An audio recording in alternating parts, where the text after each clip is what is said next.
Sergeant Sarah Ashton Cirillo of the Armed Forces of Ukraine, and you're watching episode 14 of Russia Hates the Truth, a public service announcement focused on countering Russian propaganda, disinformation, and lies, while bringing you the truth about Ukraine's war for liberty direct from Kyiv. Russia hates the truth that over the weekend, multiple successful strikes by Ukraine against the Moscow regime on Russian territory meant that President Zelensky's words about the war returning to Russia weren't just a promise, but a prophecy that has already come to pass.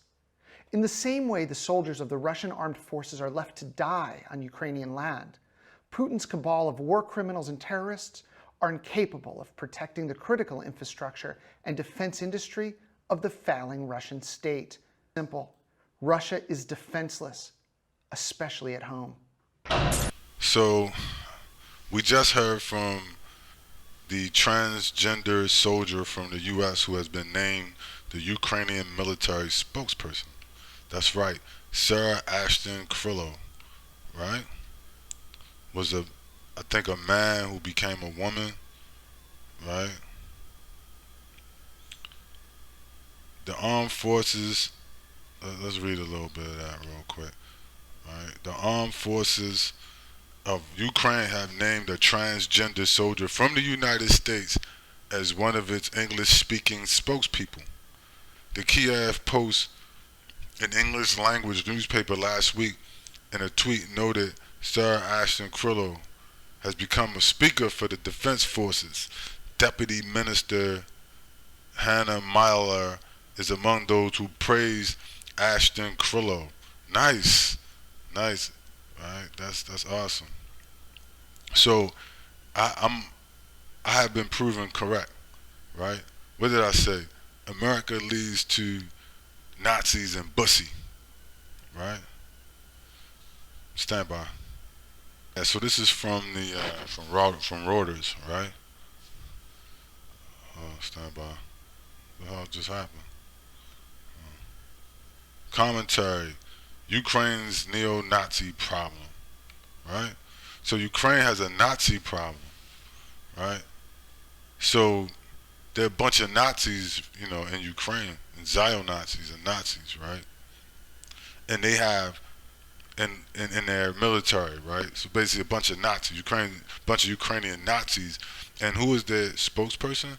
Oh, it's a transgender soldier from the United States talking shit to the Russians, right? Wow, right? That's fascinating. So when I say America leads to Bussy, looks like I was right. Looks like I was right. America leads to Bussy, and America leads to Nazis, right? I don't think the Russian government is scared of a bunch of Nazis who have a transgender spokesperson, right? If anything, they're more incentivized, right, to deal with them with extreme prejudice, right? Because who would want to be ruled over and threatened by some shit like this, right? By a bunch of Nazis with a Bussy spokesperson, right? Like I said, I'm not gonna make this too long, but it just proves it, right? America leads to Nazis and Bussy. There's the Bussy, right? Transgender soldier from U.S. named Ukrainian military spokesperson, right? Ukraine's neo-Nazi problem. Ukraine's struggle against Russia, right? Kiev also has a growing problem, right, with Nazis willing to use intimidation and violence to advance the agenda. You don't say. But wait a minute.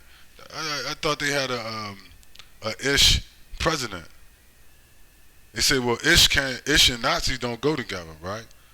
Looks like they proved that not to be true.